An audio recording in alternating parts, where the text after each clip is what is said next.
My name's Lewis West. Today I'm here to share my story. For the past 12 years, I've been battling with anxiety, depression, stemmed originally from a gambling addiction.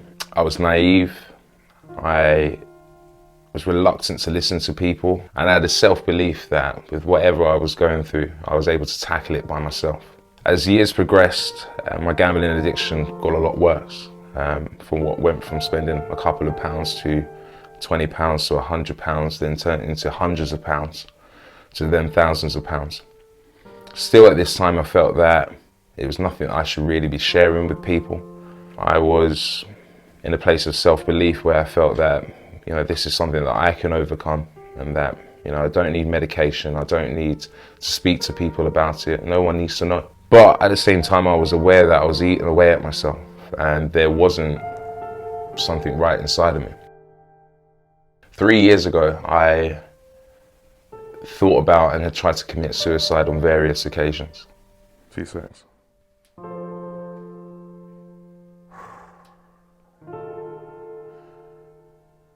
I was in a dark place, but yet still people weren't aware of this. One day, this changed. I stepped into a bookies and spent thousands of pounds and lost that within an hour. I came out of there with a head thinking that I'm not worthy of being a brother or a fiance to people. I'm not worthy of a son. I just felt very down. At this moment there was when I felt that it was time to go. I phoned who is now my fiance, and explained to her that I've done something horrific and I can't live with myself, and that I'm sorry. And I hung up the phone in a selfish way and left her believing at the other end that I was off to go and do something very, very silly. She dropped everything for me. Picked me up from where I was, brought me home, and then that's when it really hit home. I sat in front of my mum. I broke down in tears and found myself in the corner of the bathroom for hours on edge, listening to voices in my head, telling myself that I was going to be okay. And this went on for quite a long time.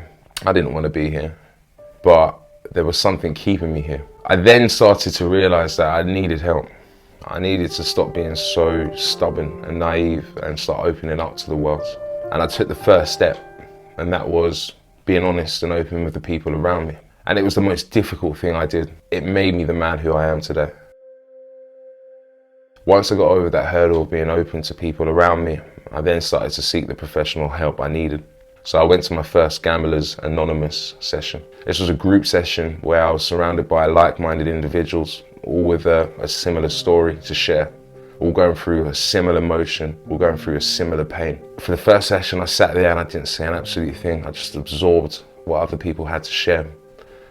And then the following week, I then decided to make the step and be open. I came away from that session knowing that I'm not the only person in this situation, and that there are other men out there exactly like me, who are driven, committed, want to do well for their family, that all have a vice hanging over their shoulders that they need to deal with. As months progressed, as the sessions picked up, I then started to see a change within myself. The confidence and the self-belief I once had and once had lost was starting to find its way back into me.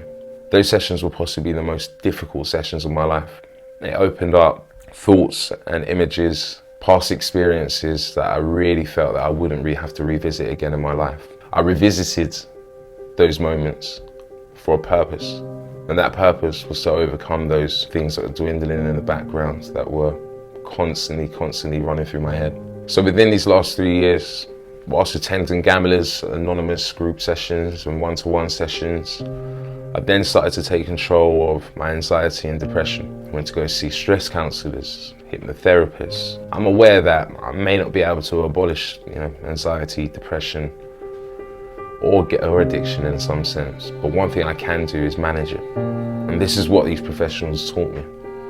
They taught me that, to take a step back and take a big, deep breath and absorb what's going on around you, and then from that make an executive decision, one which won't hurt you. Over these last 3 years, I've seen myself change as an individual. I'm somebody who was once deflated all the time due to losing substantial amounts of money and continuously beating myself up, to now being able to manage my finances in a way and help develop myself as a human being. 8 months ago, myself and Billy Harding met up with an idea and a vision to help like-minded individuals like us who are going through issues related around depression, anxiety, PTSD, addiction. And we formed a charity called Warriors Stand United. Now, our charity is about bringing us together, uniting us as one, and letting us know that if we all stand together, we'll be able to tackle this issue as one.